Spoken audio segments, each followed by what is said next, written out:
Hi guys, and today I'm at a BMW driving event where I get to drive a few cars.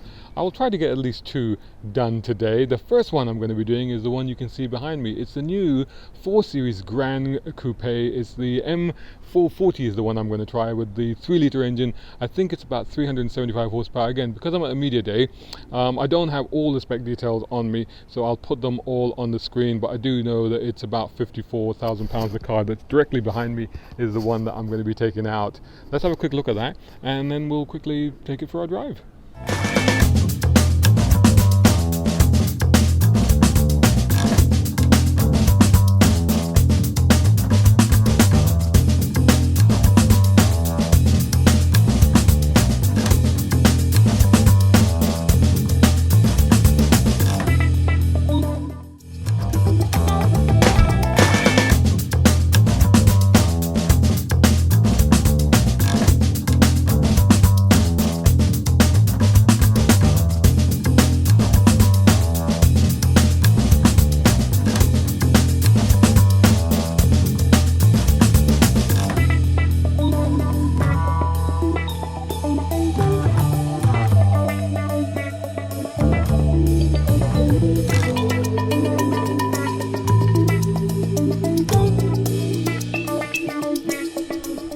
So this is the 4 Series Gran Coupe. It's always very confusing because the 4 Series was supposed to be the 2-door. This of course is a 4-door. But I've always said that the Gran Coupe of the 4 Series is better looking than the 4-door 3 Series, which is what this is meant to be. Anyway, but let's see what the practicality is like quickly. Let's start with the boot. So if I press the key, that's a power opening. Oh look, it's a hatchback really. I suppose the Gran Coupes are, aren't they? Which of course means that actually that is a substantial amount of space and very, very practical indeed. So split folding rear seats, a huge boot area as well, and pockets on each side, hooks, power supply, just about everything that you would expect. Join me as I actually get into the rear of this. Now to be fair, I haven't yet even gotten into the front yet, so I haven't, if I can just get you back into frame there, I haven't yet adjusted this seat for me. But it seems to be quite far back relative to the other seat. It's quite a thick seat, as you can see. I mean, these are proper Balti seats, really, aren't they? So as you can see, with the proviso that I haven't yet said that for me, and I'm 6'2", but it seems to be quite far back, I still have a decent amount of leg room. Now, these are scooped out of the back, so that gives me plenty of knee room. Leg room down there, there's no problem down here, and there's even a bit of wiggle room for my feet as well. That's not really an issue.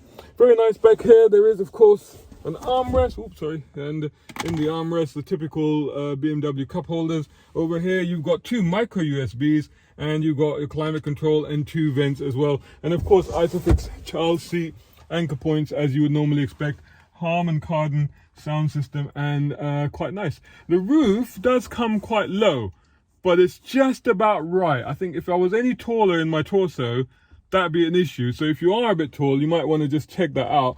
For me, it's just on the limit. It's just right. It's just about manageable. Okay, time to get in the front. Here we are in the familiar surrounds of a BMW 3/4 Series interior. Let me go wide angle on that to give you more of a view. And as you can see, check that out. That's really nicely done. Nice little graphic there that reminds you what your car looks like. It's even in the correct color. I wonder if that's deliberate. So that's an entirely digital dash. That's a digital dash. Again, this is a quick press drive, so I'll try and do this more very quickly. You've got a wireless charger there, plus a regular size USB, so that's good. That of course all closes as well. You got your iDrive system, your gearbox automatic, of course, engine stop start. All your different modes are down there. Pretty decent cubby space with another USB, a micro USB in there this time. Nice bit of trim there, carbon, decent sized glove box. All your climate control buttons are there, and of course you've got all your digital screen and everything there, and of course the M Sport steering wheel with a heated seat. Not flat bottom on this one, so that's interesting. Paddles though, so it'll be interesting to give this a try. In fact, let's do that. There we are, we're on the move, and I must say that when I jumped into the front seat, I only moved it fractionally back a little bit, but then I moved the headrest the backrest a little bit more upright, so actually that would have compensated. So the rear room still, I imagine, will be pretty good.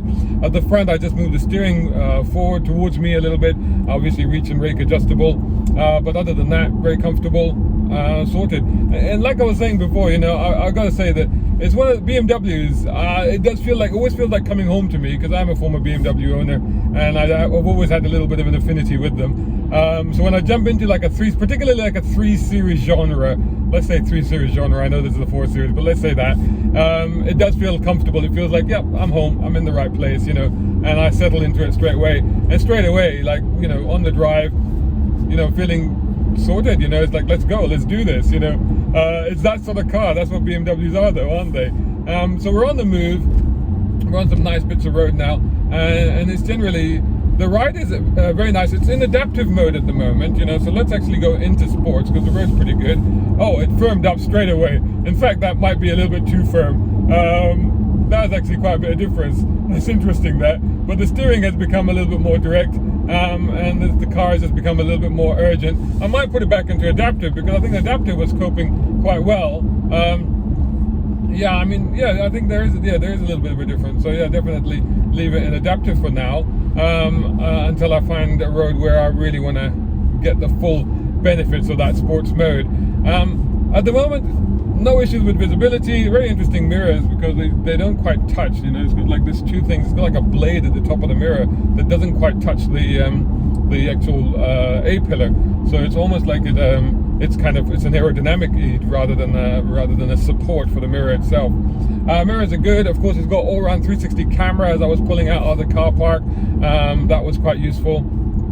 So other than that, no issues at all. The rear window is quite small, because obviously it's got this hatchback sort of back to it. So that's smaller than you would imagine, and it's sloping as well. So I imagine in the rain, that would be interesting, but not an issue. It's fine. Not too much of an issue at all.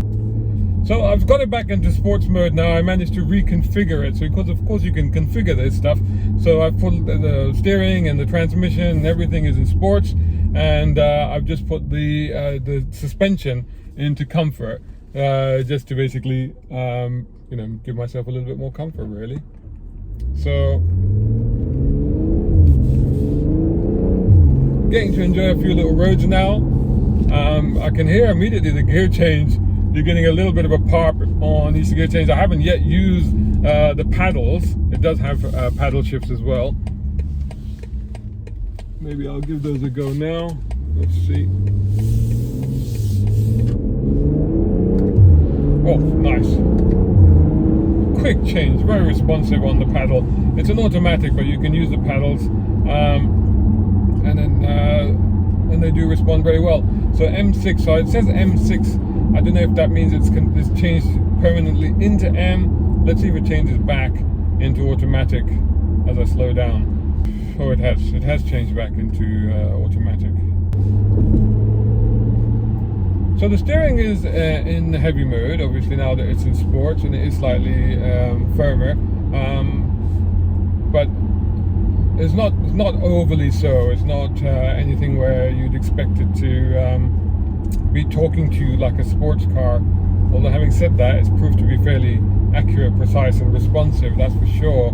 The brakes too are not immediately bitey, but quite linear and quite nicely progressive, but strong when you need them to be.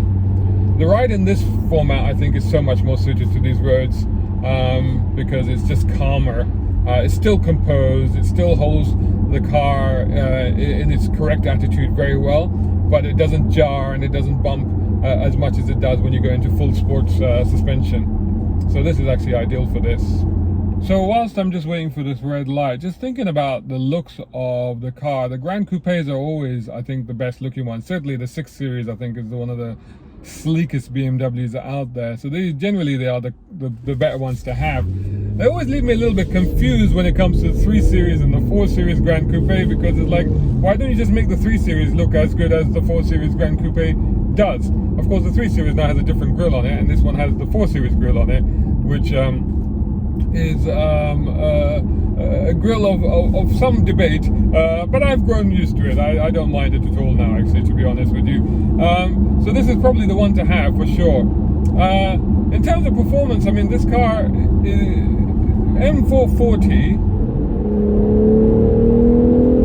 You know, there you go, nice. I mean, $5,000, 5,000 RPM, over 4,000. The needle just went to 5 and locked in at 5. That was interesting. And I put my foot down, kick down just happened, and it locked at 5. Let's see if that happens again quickly before. 4, yeah, just over 4. It locked itself in that position, and then the engine just went whirr. So it kind of likes to just get up to the revs and then off it goes, sort of thing. And then it sounds sporty. But I have to be honest, like most of the time driving it around normally, it just feels very calm, very sedate, very amenable, very accessible, and even in sports mode, because now it's in oh no, actually it's in adaptive mode, so it actually adapts to what you want it to do. So I put it back into sports. Yeah, I can immediately see, you know, you can, the slightest, it's quite interesting because many cars you can't really normally detect the difference when you go into different modes, but in BMWs you can. So even at this low speed, and I put it into sports, and I just detected the car just kind of leap forward just slightly, just very subtly, and you can say, oh, okay, yeah, it's ready to go. Okay, so now it's interesting, I noticed you put the gearbox over to the left and it goes into sports mode, and then you press the paddle, it goes into manual. Now it's in full manual. The changes are, like I said, very quick, very snappy, very responsive. It will change down as well, no problem at all. This car is just very composed, you know, at speed, in corners, no issues at all. This is exactly how you expect a BMW to be. At the same time, quite satisfying to pilot as well. This is of course an all-wheel drive version of the car, so again it's doubly secure in its composure. Today the weather's pretty good, so it's not really an issue. It rained a little bit overnight, I think, so there may be some slippery surfaces, but not that you would be able to tell in this thing. So overall then, I mean, on this quick drive, basically it just confirms exactly what we already know about a BMW in, like I say, the 3 Series genre, 3-4 Series, and that is that there are just fantastic cars to drive, to live with, to jump in and just go, you know. It is exactly as you expect it to be. It's not entirely devoid of personality or character either, so you just know straight away, even if you're driving around normal speeds, that, you know, there's a sporty heart within this thing, you know. You just feel that, you know, it's there. So overall, I gotta say, thumbs up as usual. I think again, like I said, if you were a 3 Series or a 4 Series, and if you wanted 4 doors, this is probably the one to get, definitely. Catch you again soon. A big shout out and thanks to Jay Williams over at Air Technic, who are my top tier sponsors. Check them out for exhaust, brakes, suspension, and even body kits. Also, much appreciation to my tier 4 sponsors, Muhammad Ali Ahmed and Tom Conway Gordon. And of course, all of these other guys who have joined me on Patreon. Without their support, I can't be creating the content that I am doing. Perhaps you can join them. Head over to patreon.com/browncarguy. Even if you can't do that, make sure you're subscribing and sharing this channel, which of course is youtube.com/browncarguy. Also subscribe to browncarguy.com and follow me on all the socials. Just search for my hashtag, which of course is #browncarguy.